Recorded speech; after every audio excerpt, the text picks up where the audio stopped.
And so I think it really started off. So when we were doing the stamp books, Samita was really active in like these local city groups, like for us, like City of Alpharetta or City of Woodstock or Forsyth counties, just advertising our books. And one of the groups she posted, we actually got a message from a local photographer who had a storefront in that city. And she was like, I'm a photographer. I also have a little small retail store in my city. I would love to carry your book stacks. I would like 10. What's the cost of the same thing? It was just home, the city and state, and then the coordinates. I think that's when we first got our first wholesale order. We were like, wait a minute, if someone can buy, if we set a minimum for the specific item and all we're doing is stamping the same exact text, it's easier for us.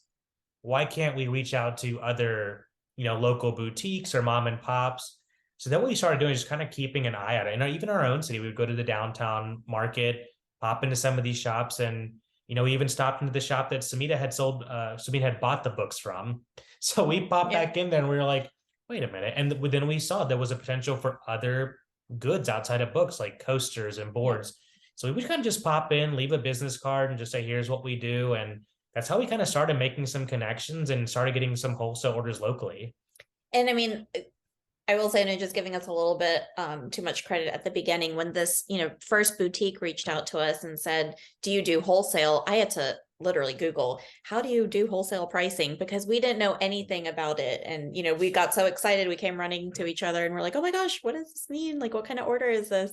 But, once we got a hang of it, then we did, like he said, realize the potential that it can bring. And we still use, those techniques today. I mean, just last week, we were out and about. We'll always pop in and just say, hey, we're local. We have X, Y, and Z, we'd love to offer you. And they'll typically ask for, pricing or pictures. And I keep those ready on my phone so that I can, get them to them quickly, because you don't want to lose the customer to, okay, well, let me think about it, or, give me some time and I'll get back to you. You want to just give them as much information while you have their attention. So we still use those strategies today. You're like literally just showing them your phone? If we're in person, I will literally, like you said, just either pull up our website or our Instagram, or I have a separate folder on my phone for homebound of just pictures. So I have those, readily available. And then, I'm sorry? Pricing so that they know. So pricing, what I'll do is if we're in person or if I'm, chatting with someone, let's say on Instagram, I will just tell them general pricing. I'll say, it's really going to depend on how many units you order. Our minimum is 12. And assuming that you order, 12 to 20 units, for example, you can estimate that pricing will be X, Y, and Z. So that way it still gives them a kind of a ballpark, because you don't also want to waste, your valuable time on a customer that may not, be in budget for, right? So I like to it's mutually beneficial for us to give them pricing up front so that we're having a conversation with someone who can actually be a customer. And in addition, we'll also kind of tell them roughly a ballpark what they could resell it for. Yeah. Because in their minds, they're doing quick margin calculations. Like, okay, if I buy this board for this amount and I sell for this much, hey, that's a pretty good margin for me. That way it kind of gets them thinking versus, okay, let me think about it and get back to you. It just kind of gets them right in the moment. And we do a pretty good job. If we're visiting those shops, we'll try to send a follow-up within 24 hours, just so it's still fresh on their mind. So then, hey, that couple came by, they dropped off a business card, they sent me their website, showed me pictures. And then, we'll kind of go that way, that we don't lose their interest, or it'll be fresh on their mind still. Is there a reason you haven't done something like a little brochure that you leave with them? So I've actually thought about having a pricing catalog set up, and that's something on my to-do list that I do want to do.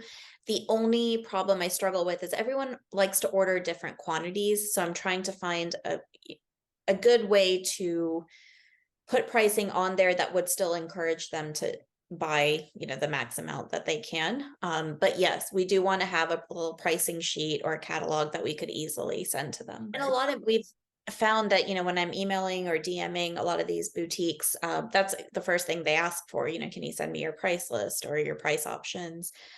So I really do want to put that together. Kind of tell me your thought process on the consignment issue. Yeah, we It's as simple as we didn't consider it. So we we just did not want to share our profits and our bottom line with anyone else. We respected, the fact that our products will be in their shop, but instead of focusing on what they could take from us, we were trying to present what we could give to them.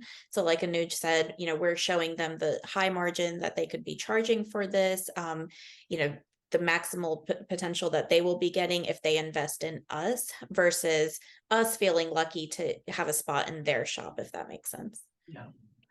Yeah. So I would say we're primarily, I would say 70% B2C and 30% B2B. Yeah. We've recently have seen an uptick on our B2B. We've gone beyond the boutiques. We're now doing some wholesale to some corporations or local, brick and mortar businesses. We're working with real estate agents that do a lot of, canned items that are the same because they're primarily selling in the same zip code or city.